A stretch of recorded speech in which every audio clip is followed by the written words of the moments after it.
প্রিয় দর্শক বন্ধুরা, এই মুহূর্তে আরও একবার উঠে আসছে অত্যন্ত গুরুত্বপূর্ণ একটি খবর আপডেট।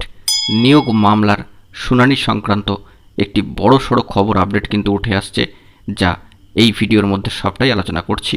তাই ভিডিওটিকে অবশ্যই শেষ পর্যন্ত দেখে নেবেন ও চ্যানেলটিকে সাবস্ক্রাইব করে সঙ্গে থাকবেন। উঠে আসছে আরও একবার নিয়োগ মামলার শুনানি সংক্রান্ত বিষয়, অত্যন্ত বড় একটি খবর আপডেট।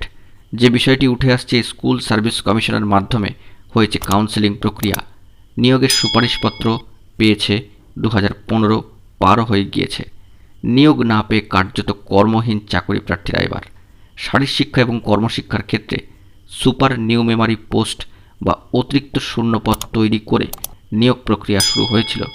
সেই অতিরিক্ত শূন্যপদের নিয়োগ ঘিরে মহামান্য কলকাতা হাইকোর্টে মামলা দায়ের হলে নিয়োগে স্থগিতাদেশ দেয় আদালত এবং তারপর থেকেই বন্ধ রয়েছে নিয়োগ প্রক্রিয়া।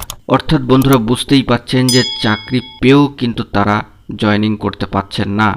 স্থগিতাদেশ রয়েছে, একেবারে মাথায় হাত চাকরি প্রার্থীদের, যোগ্য হয়েও তারা কিন্তু বঞ্চিত। যে খবরটি উঠে আসছে প্রসঙ্গত, যে গত 7ই জুলাই সর্বোচ্চ ন্যায়ালয়ের সুপ্রিম কোর্টে সুপার নিউমেমারি পোস্ট সংক্রান্ত মামলার শুনানি ছিল। তবে সেই মামলার শুনানি পিছিয়ে গেল। আগামী 10ই অগস্ট এই মামলার কিন্তু শুনানি হবে। অত্যন্ত তাৎপর্যপূর্ণ একটি খবর আপডেট। দীর্ঘ কয়েকদিনের জন্য কিন্তু এই মামলাটি পিছিয়ে গেল, ফলে 1 মাস অপেক্ষা বাড়ল হবু শিক্ষকদের। চাকরি পেয়েও কিন্তু তারা এইভাবেই আরও অপেক্ষার প্রহর গুনছেন।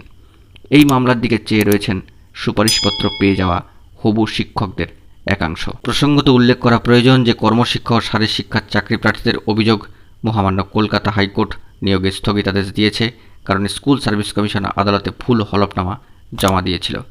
তাঁদের আরও দাবি যে অতিরিক্ত শূন্যপদের সুপারিশপত্র দিয়েছে কমিশন, তার মধ্যে কোনো অযোগ্য প্রার্থী নেই।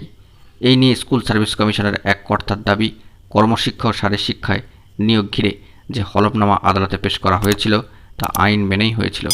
বিষয়টি এখনও মহামান্য আদালতে বিচারাধীন অবস্থায় রয়েছে।